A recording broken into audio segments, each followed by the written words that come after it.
Welcome, everybody, to episode 38, Meet with Cheese Metaverse interviews. Today, I have one of the most talented women in Web3. She has over 2 decades of experience in the entertainment industry, a podcast in the top 1.5% on Spotify. She's the new lead actor on a podcast series and is premiering her NFT comedy pilot down in Art Basel in Miami. We're all going to be there. Ladies and gentlemen, Katie Chonacas. Hello, thanks for having me. I appreciate you, Joey. To the person tuning in, I'm excited to have a impactful, valuable conversation. Let's go. All right. Yes. So tell us a little bit about your background and how you ended up to where you are here in the Web3 space. Sure. I come from a big Greek family. I was, into a lot of like poetry, literature growing up, Socrates, Homer, all that jazz growing up with language and being Greek, being exposed to different saints and icons and Greek mythology and these these amazing fantasy worlds. And how could a little girl get grounded in all of that, right? So I just held on to that sacred connection that I had with myself and this ancient wisdom that was, gifted to me, that seeped through, that I listened to. I would just like really listen, in such a way. But through that, I developed my area in the arts, DJ, modeling, acting, comedy. I was very like sensorial, sensitive to a lot of my surroundings. And, with that being said, I felt a lot of like the sorrow and pain of the world. And so I really loved making people laugh. And so I would volunteer to be the class clown to allow people to laugh at me, and me knowing that they're laughing at me, but me doing it in such a way because I'm laughing with them too. So I was like this class clown in such a way, just wanting people to be happy, which got me into entertainment and comedy. And pivoting through my career, I've been in entertainment for 2 decades now, working as a voiceover artist, animation series. I'm Minecraft. I was on my Minecraft story mode. I played 4 characters on there, commercials, video games, things of that nature. So, and then on-screen acting, comedy and drama, working with Nicolas Cage, Robert De Niro, Al Pacino in films with Werner Herzog, top 35 filmmaker in the world. He personally hand selected me to be in his film, The Bad Lieutenant, with New Orleans with Eva Mendes, and Val Kilmer was in that film, who's totally into blockchain now, and Nicolas Cage was in that film. So yeah, I just went on this exploration of like poetry and just everything entertainment. I started my popular podcast, like you mentioned, she's all over the place. And I wanted to pay it forward and be a ripple effect and add a lot of value to the listener, to the person, to my fellow peers, and to the generations to come. Like I can share my 2 decades of experience so far with you. Not that it's right or wrong. It's, it's like, this was my journey, and this was what it was based on the tools that I had, that from people I admired when I was growing up, Oprah, Madonna, Mariah Carey, and, these people, and what worked for them then wouldn't necessarily work for me during my journey. Same thing with you listening to my stories, and with the other beautiful guests that I have on, that like, we can learn and be inspired from one another. But with evolution and technology and where we're growing to, like, you have to shape shift and dismantle what doesn't work, and then apply and be open to pivoting and shifting to how we're evolving together through entertainment. And that led me into pivoting into blockchain technology when I was invited in 2018 to DJ an art event, and they were raising funds for the 11/11 fund in downtown LA. And so the luxury as a DJ, I was able to go the day before for a sound check. And there were all these artists setting up their physical artworks and these sculptures and all these like visuals. And I was like, what is going on here? Because I'm like, I'm an artist too. And they're like, oh, cool, we're selling them as NFTs. And they're like, yeah, bring your art. So the next day I brought 7 of my paintings. I hung them up, and I was in the art show with all these NFT artists, and I was DJing the event. And there was a sushi chef there, and it was on the rooftop, and there's all these gorgeous people, and like the energy was just like all these things were happening. And I even curated for my friends to bring booths and like show Ormus and show like these sacred geometry crystals and these like hats and stuff. So I was like, I helped like curate the event too. It was so weird. So that was my intro And then all of 2018, I was just going to all these events for the blockchain. I was curating events. I was inviting people. They were bringing in these huge TV screens showing the future of sports and video games. And they were like flying us to like New York, and I like curated this one dinner. It was like a 40-person dinner. They were bringing in screens, and it was like all like, you know, conference, like with all these tables at the Baccarat. And it was like, I was just inviting all my friends to come to learn about blockchain, like this new technology. And it was through a fund that, you know, they were raising funds for the, a blockchain. And so that's how I was introduced. Like I got asked to DJ an art party. And I got introduced through blockchain technology. So I was like a kid in a candy store, like, ooh, like which blockchain do I want to support? Like this is sustainability. This is all about being green for the environment. Like I like this one. So I was like picking out which blockchain I wanted to like vibe with.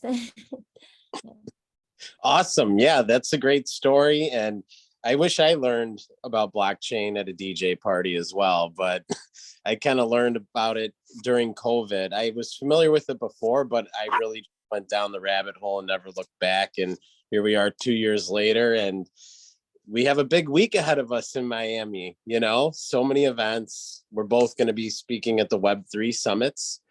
So I'll definitely see you there. But tell us a little bit about the NFT comedy pilot that you're premiering during Art Basel in Miami. Yeah, sure. Still was making natural dog noises. So if he might make a cameo appearance, Stoa Homer, just so you know, if you see or hear him.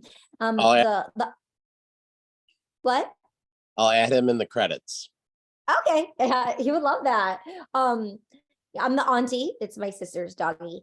So yeah, I'm very excited. So you know, through what you were just saying when you came on to, you know, learning about you know, NFTs and stuff. So I was in Clubhouse at the end of 2020, and like there's like the whole culture of the vibe, you know, and what's developing and who we are, what we're building together, and you know, and I know, and the people in it know. But think of like Andy Warhol, the Velvet Underground, before everyone knew the Velvet Underground. So I feel like that's what Culture Kids is for me. It's like who we are, what we're doing as creators, as artists, and in the space and stuff.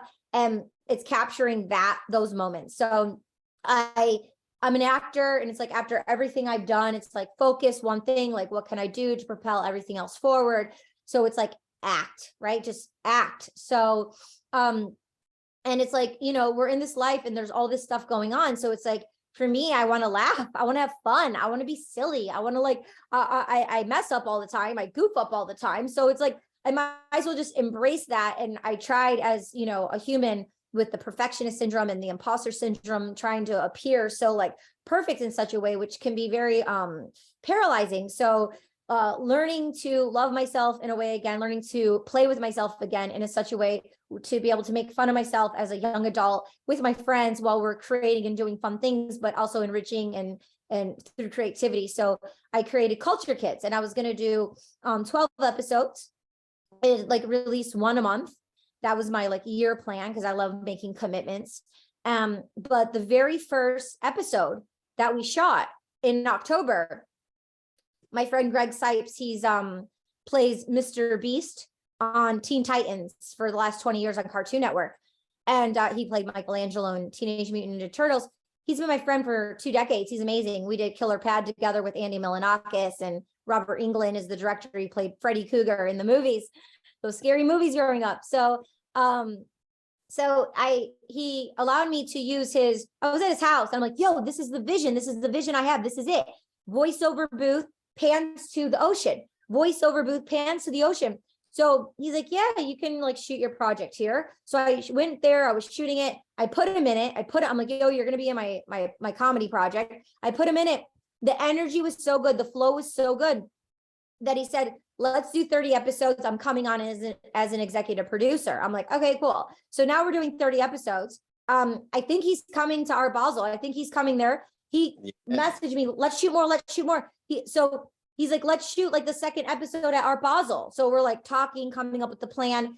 And he's like, I have camera, I have lighting, I have sound, I have all that. He's like, let's shoot like the second episode. And it's apropos to the story for like Andy Monroe. They call her Monroe. That's my character name. To then go to Art Basel and show up and shoot there. So you're creating content, I'm creating content, we're gonna create content together. We can integrate it all. So we have like this film crew that's lining up to be able to shoot stuff. So I'm really excited, but we're showcasing Culture Kids at Art Basel, which is really cool. I'm doing an activation with some people. So that's going to be really awesome. Yeah, congratulations. I'm really looking forward to seeing, the hard work you put in to make this. And really, this industry you need a high acumen and high intelligence to really understand the power of us building these foundational pillars for future generations right now and making sure it's done the right way. So I commend you, your voice. We actually met because I was moderating a panel during WeDream. They had an event, a virtual event, and just listening to you speak about the industry was extremely inspiring. So that's the reason why I wanted you on my show in the first place. So thanks again for that. You're very sweet. I love WeDream. I met Peter at VCon, Gary V's VCon, which was epic. And then he was doing the launch of WeDream, and we had a conversation, and then his team hired me and I supported curating. They had 12 galleries in Soho for an art crawl, and I invited over 4,000 people, and we curated over 200 international artists, whether they were there or not, through augmented reality. So I've been a part of the WeDream fam from the start, from the launch, which was really exciting. So and I supported curating women specifically, and got them a bunch of sponsors for the WeDream festival, and I continue to sow seeds with that fam over there. So I love what they're doing. And also, real quick shout out to Gamma. They're amazing. Check out Gamma. They're actually sponsoring one of the activations, two of the activations that I'm a part of during Art Basel. So that's going to be really exciting. Awesome. It's GAMMA. People want to Google and read more about Gamma. They're really about supporting artists. Awesome. Yes, I'm not familiar with them, but I'll check them out and definitely support them.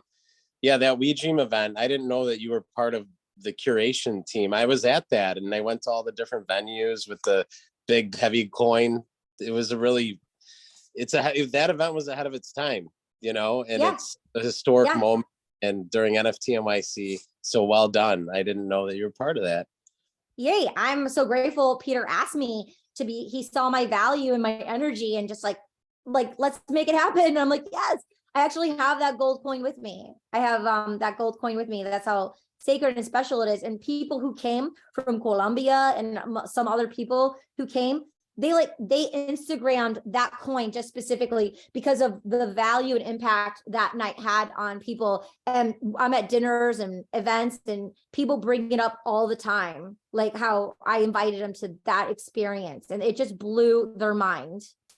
Yes, and it was the best and the brightest. And I still have the gold coin. I'm bringing it with to Miami because it's it's a very lucky coin for me. When I interviewed Peter on the show as well, I'm like, hey, look, I had it, and he pulled his out immediately. So there's something about it, and that more so that event and how many people connected with really great people, like-minded, that are building this future for us. One thing I wanted to ask you about, though, so we're both at Web3 summits, speaking, and I noticed your name is different than Katie Chonacas for so Kiriaki. Kiriaki. Okay. Yeah. Come up with that, and what does that represent? Sure. I'm Greek, and so in the Greek tradition, we're named after saints and goddesses. And my dad's mother is Kiriaki, so she was named after the Saint Kiriaki. She was a very prominent saint, a martyr, and she has an epic story. And so also Kiriaki in Greek means Sunday, God's day. So that's my yaya's name. She's my bestest friend in the world. I don't know if you can see it or not, but that's her. Yeah. She's 93 years old. She's growing strong. I just talked to her this morning. I talk to her all the time. She's like the only one who calls me. Just kidding. But she's amazing. I love her so much. and I'm named after her and her roots and her ethics and who she is, her land and where she comes from and what she's instilled to us in culture and language and poetry and, you know, the Greek mythology, like all of that, because of her, you know, like, and because of my mom and dad meeting. So that's how I'm named Kyriaki. So some people call me Kyriaki. You know, when I released my music, Dreamland 1111, last year, on lazy minting on OpenSea, 11 pieces for 0.11 ETH. You know, I released it as Saint Kyriaki. So if you go to like Spotify or whatever, I have the album on there, Dreamland 1111 under Saint Kyriaki. And, you know, like poetry, Kyriaki, but like for acting, you know, they wanted me to change my name when I came to Hollywood. And also like when I was a kid, my mom named me Katie too. So I was born with 2 first names. And so she didn't want people in school making fun of me, you know? So they gave me Katie. My mom really liked Katie.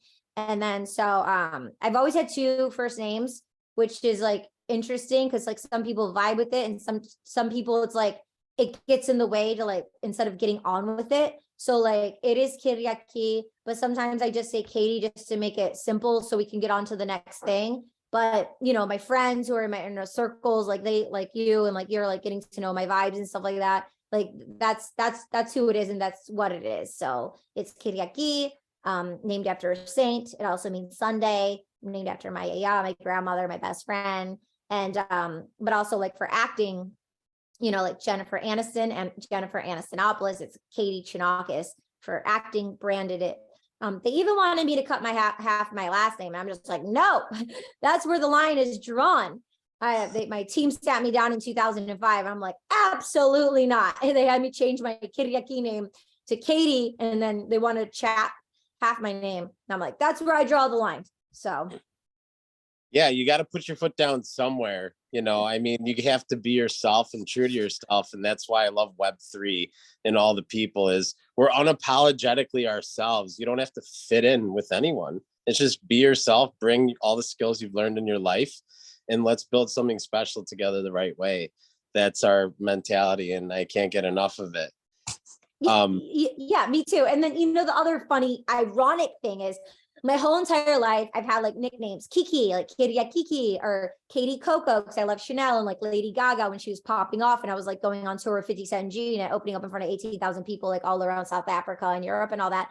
And like I was going by Katie Coco, and like when I was a kid, like my girlfriend, she was Mouse, I was called Angel, you know, like I had all these nicknames, K-Star, Kitty Cat, K-Star, and all these names. And then one of my mentors is like, Diddy, you know, just make it your name, Jessica Elbow, like make it very simple. So then I just like, you know, on Instagram, I just branded, I'm like Chonacas. I'm like, here you go, Chonacas. And then my Twitter, like the Twitter I have was like from an intern. I had like an intern Twitter that was never used or activated from 2015. And then, you know, on Clubhouse, that's when I like re-downloaded Twitter and started, you know, going on that. And it says Katie Chonacas. So like, I don't even have a Web3 name. Like I was the person my whole life having a Web3, like Web3 names are just all these names. And then I get into blockchain here and I don't even have like a Web3 name. It's just so crazy. I thought Kyriaki is your Web3 name because it's true to yourself, right? Yeah, I mean, that's just my name. Yeah. So, but yeah. But you've had to use Katie and Hollywood and whatnot, right? So this is kind of going back to your roots. Exactly. Yeah. Yeah. But even in the space of Web3, what I was saying was I was introducing myself as Kyriaki all the time.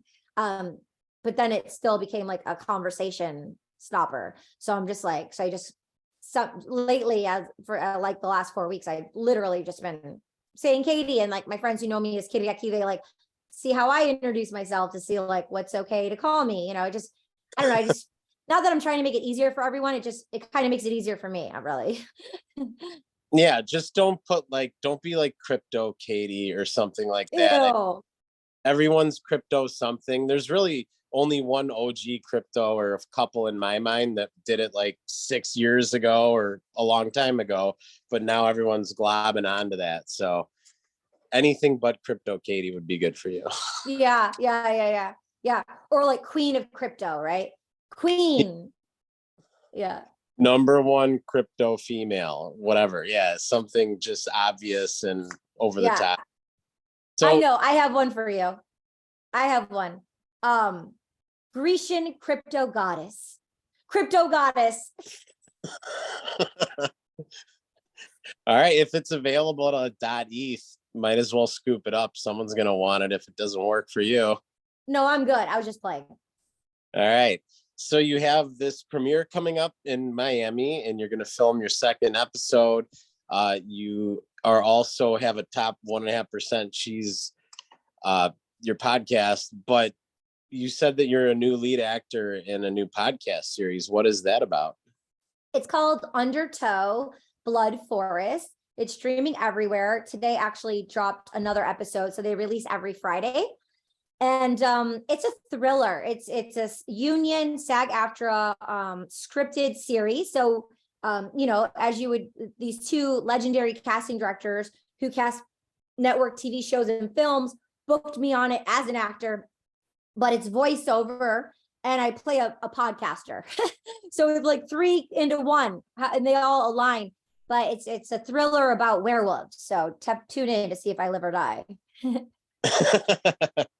That's such a good promo, little 30-second elevator pitch. I am definitely going to tune in and see if you live or die for sure. But you have a bright future in Web3, and I feel like all of us do that get it. So like how do you see Web3, or I guess let's act, right? You're recruiting someone who doesn't know anything about Web3 and you just want to get them excited about it. Like, how do you present it to them?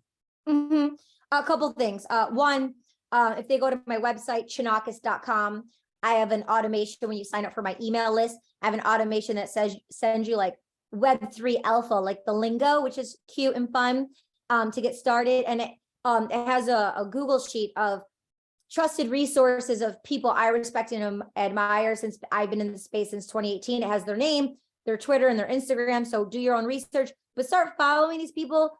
You start paying attention, learning and growing, to listen, to learn, and then go on a rabbit hole of something else that you might discover and find out. Be in Twitter spaces, be listening, see, what vibes with you, ask questions. Like you can do it anonymously. You don't have to be exposed at all. You can just go listen. You don't even have to ask questions if you want.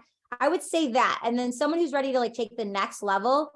What I do is applied action. How do we move the needle really, and not just talk about it, right? Because it's so much, it's overwhelming. Like I am so overwhelmed because there's so much of like the fashion ecosystem and acting ecosystem and voiceovers and animation and, PFPs and actually drawing art. Like there's so many different areas of it. And then there's marketplaces and blockchains and currencies. And it's like, which one do you decide and do, and communities to be involved with? That's one. And then like the creation part, and then being the collector, right?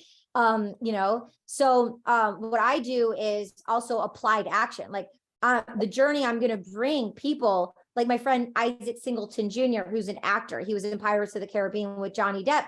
I put him in some Film 3 telegrams. I am putting him in my comedy project. I'm putting them, holding their hand and saying, let's do it, by collaborating, not just telling them to go do it and there you go, but actually like paving the way and giving them an opportunity, introducing them to you, introducing them to someone who they can like, oh, you're into horses. Oh, this community. Oh, you're into raising funds for like, child prostitution. Like how are NFTs, how is the blockchain supporting like these real systems that need support, advocating for certain different areas that you believe in. Oh, maybe that's not me, but I know someone who knows someone that can connect you into a good community where they're not going to like rape you of your funds, but they're going to embrace you with the heart of the ecosystem of how it was intentionally built from the ground up. Yes, that is wonderful. I'm the same way. We're both connectors. I'm sending people this way and that way because it's a small community and it's tight knit and it's transparent. And I feel that because what we're doing is built on a transparent, trustless system, that our actions when you're involved in the blockchain are always very transparent with each other, which is something great. But yeah, we gotta we got to build while we're in Miami down there. You know, we have such an opportunity to give such a good perspective of what's going on. Who's in Web3? Why should anyone care? Aside from understanding what an immutable ledger is and an ERC contract, right? Like, just look at what we're doing and who's involved, see how kind we are.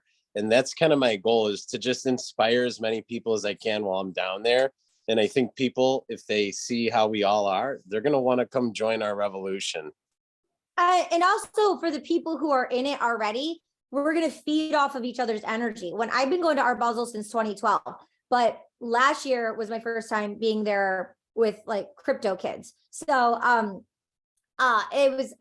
would say, reflecting now, because it's almost been a year, out of all the events like that you can think of, NFT London, Vegas, NFT LA, Miami, like Bitcoin, whatever, like anything you can think of, VCon and Art Basel, the best edgy vibe energy. We're going to be able to go and refuel and celebrate what we've been doing the last year and be fueled up for 2023 of like, hey, let's celebrate how far we've come together. Let's celebrate of like, we're going to like do stuff and crush it in 2023 together. So there's going to be all this energy going on so we can like feed off of each other's energy and celebrate who we are, what we've done thus far. I think it's more of a, not more of, but it's a toast and celebration, you know, because it's the end of the year and things like that. So like really before we, you know, it's in between holidays, Thanksgiving and Christmas and New Year's. But yeah, definitely. I'm really excited to, you know, share and add a lot of value and build and create. It's really awesome. And, you know, it's important, definitely. And it's not just like Web3, it's, you know, being human. And we come here as sovereign beings, and we're taught, a lot of us are taught and certain things that are old tricks and old ways that aren't updated with our systems now. So we have a social responsibility to, you know, through healthy communication as podcasters, fellow podcasters, to healthy communicate for free so we can dismantle the old, not shame and blame, but just the systems that worked, served during those times. But with evolution, technology now, and, you know, where we're growing to, we can evolve together, hold hands, the age of technology, the age of information and overload.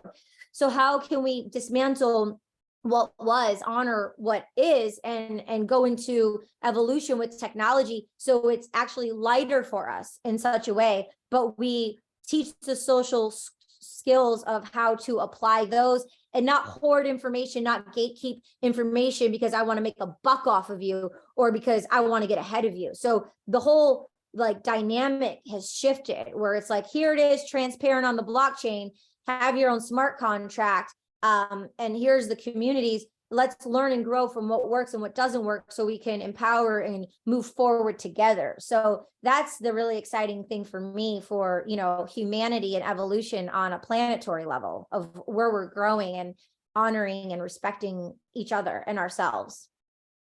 Yes. And I just want to like high five you. If we were in front of an audience, I think they'd give you a standing ovation right now, because this is what I wanted, is for you to just, I see it, I feel it. You are in on this. You want to lead and connect and make it great for everybody. And that's where I'm at too with this. So I think everything we are leading and connecting. We are doing it. We're in action. We are doing it. Yes, for sure. But I have like one Web 2 question for you. You know, what's that? Just kidding. yeah, it's dead. So out of all of your like previous acting roles, you know, do you have any like notable stories, or like what was your favorite role that you've acted in or show? I mean, so many rush up, but I mean, having a moment with Robert De Niro and Al Pacino in Righteous Kill, I was in that scene with them, like the three of us in one scene, but to know who they are and their legacy and the vibe of Hollywood, it just gave me this warm welcoming, and it sets a certain precedence as your, you know, for your artistry and for your soul. So connecting with them and acting with them was really great. And you know, I know like they did this movie together back in the day, and then they weren't in a movie together like for years until that movie, and then they come back together, and I'm in that scene is like pretty prolific. But in, you know, in the one thing was like, when I was acting with Al Pacino, and I like said my line, and I was like talking with him and listening to respond, not listening to react. He's like, what? And it wasn't like he was just saying his line. He was like, it was like a chess move. Like, I felt like he was like checking me as an artist to see if I was really in that moment. I feel like he like gave me some kind of bone to empower me. And I was able to respond off of it, which I did, and stay in the scene. So for me, that like moved and shifted my craft in a subtle but impactful way that other people will never know about, you know? So that was really cool. That is so amazing. Like, he was testing you and you passed, and you know, you knew what was going on. So that's like, yeah my yeah theater stuff. yeah, it's like an inner, it's kind of inner knowing. It's like now we're talking about it because it was like, you know, wow, it was a while ago, but it's like an inner flex kind of. It's Yeah, that sacred knowingness. It just made you feel confident and empowered. I didn't know actors subtly flex on each other like that. I'm glad I asked that question. But you played a character on one of my favorite shows of all time. As a former bar owner, you know, Always Sunny in Philadelphia was one of my favorite shows. And you're the second person that I've met on the show. And tell me if you know this character. That's Mary Reichstube. Oh, And she played Gail the Snail on Always Sunny in Philadelphia. And I met her and I asked the bartender for a little salt shaker because they always salt the snail on the show. And she totally got it. She was super nice, whatever. It's just the only parallel I have. cool. Very cool. That's a cool story. I hear from people to this day all the time. They're like, that's the best episode. They're like people say like that was like a really, really good episode, and underage drinking. And I was Charlie's prom date. I was Charlie Day's prom date. Like, he escorted me to the prom. Like, how cool is that? Like, that is so cool. And It is. yeah, and I was like 15, underage drinking. I was able to persuade him and all the boys to, you know, bring us a keg. I know. I rewatched that one recently because I wanted to at least have a frame of reference, but that really was one of the best episodes. And that was like pre Danny DeVito too, right? Like the last season before you came. No, Danny DeVito was definitely a part of the production. He wasn't on set that day. He wasn't on that week. He wasn't on set, but he was already a part of it. Oh, okay. Gotcha. I don't know if he was acting on the show, but I know because I think he's like a producer or something on it. So he was definitely a part of it though. Yes, for sure. Well, again, one of my favorite shows. Are you watching their new show? The you know, Welsh football show, Wrexham. I haven't seen it. It's really well done. It's like heartfelt. They're like looking out for this whole town by buying the football club, and they lift everybody up more or less. So it's a really like uplifting, inspiring show to watch. But which enough we all need right now. Yes, big time. And I don't even want to say the letters FTX because it put a big damper on our industry, but honestly, nothing can stop us anymore. The force is within us. We're like Star Wars fighting the bad Imperials, you know, like we're going to all come together. Yeah. I'll be honest with you because of what you just said. And to be able to focus, and because I'm so sensitive, I actually, Elon Musk came on Twitter Friday night on 11/11, and there was like 60,000 people in a Twitter Spaces. I was like, am I seeing this right? It was insane. But I actually uninstalled my Twitter the next morning, and I was on 2 AMAs so that I was invited to. So I like re-downloaded the app just to do those, and then I just uninstalled it again and then uninstalled it again. So I don't have it here, and like if you know, I get asked to be in a Spaces or something like that, like I'll just reinstall it. But it's better just to like, because of the intentionality, like you said, the force, and knowing the long term, because I'm more a long term, like the people who go the back and forth, it's just such a distraction, and it like eats your soul and energy, and that's how people get burnt out. So you have to know how to protect yourself and know what to attune to. It's called toxic. There's environmental toxins, there's physical toxins, like what we put into our body. There's chemical toxins in our products. There's quantum detoxification, and there's communication toxins. So we have to be very mindful of who we listen to, the power of the sound and the word, and like what we take in, because it's all vibration, and it's a ripple effect of how we perceive and how we move forward and how we affect and communicate with others. So I just had to uninstall it. Honestly, I did the same thing with my Instagram about 3 weeks ago. I just uninstalled it. It was just too much. Like I was just focusing on it too much. And since then I saw all that energy. I've been able to focus, and other things have been able to come in more. And also I get to witness and appreciate when I'm being called to something, right? Like, oh, wow, I delete my Twitter and I'm invited to 2 AMAs in 1 week. Wow, that made me boost my confidence a little. It gave me hit my value a little. I'm like, yeah, this is my value. This is cool. So instead of there's a point in life where we're out there going out, hustling, trying to connect with everything. Then you have to trust the process and like dismantle, detach, and allow the universe and for the people to come to us, and trust the seeds that we planted, the relationships that, we sowed, and allow people to come to us. Because if we're always just yang out, we're not allowing the natural force of give and take, and like the podcast and acting. You're either listening as you are now, but are you listening to like say something in your head and you're not actually listening, or listening to actually respond? And you can tell when you're on a podcast if like someone just goes on to the next thing without actually like hearing the energetic vibes of what just happened in that moment, because then there's this neurological sensorial connection where we can like listen and hear, and then flow like water back and forth with one another, and the back and forth. So it's important, I think, to listen more in spaces and with people with blockchain, instead of just talking all the time. Like, I mean, I'll give a short example. Yeah, I've been on like 8 or 9 stages this year, and I am speaking at Women in Web3 Summit with you, like you said, which is exciting. Yeah.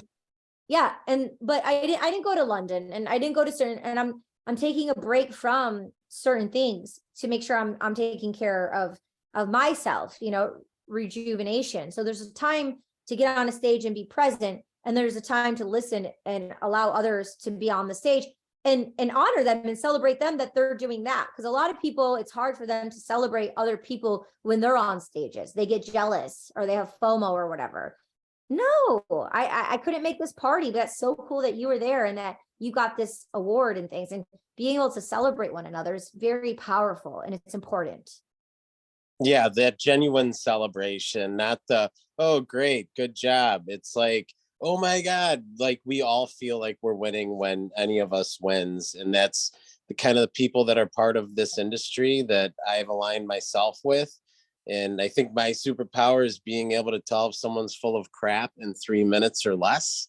Just kind of a chameleon, what nationality are you? How old are you? Where are you from? Like, there's a lot of ambiguity when I walk up to someone, and when they hear I'm a veteran and I was raised by a priest and a nun, and I'm Native American but raised Irish Catholic, it's like it messes with people. They don't know how to put me in a box. So I've been able to read people very easily. So yeah, we're gonna crush Miami. I can't wait for it. It's like all I could think about is where my mind's at 24/7. And like you said, I didn't go anywhere as far as conferences go from NFT NYC. And I started immediately planning for this week in Miami. And I think we're all going to reap the benefits of what the schedule looks like and how much we can show the world what we're doing. That's so great. Let's go. Let's go. Yeah, definitely. I appreciate you. I'm excited. Yay. Yes. Well, thank you so much for taking the time to speak with me today. Again, so inspirational. I'm going to upload little clips of you saying what you do, because you are a leader in this space, whether you want to be or not. People are going to listen to you and look up to you and be inspired. So just keep doing you. Kiriaki, thank you so much. Thank you. I appreciate you. Thank you so much. Woohoo.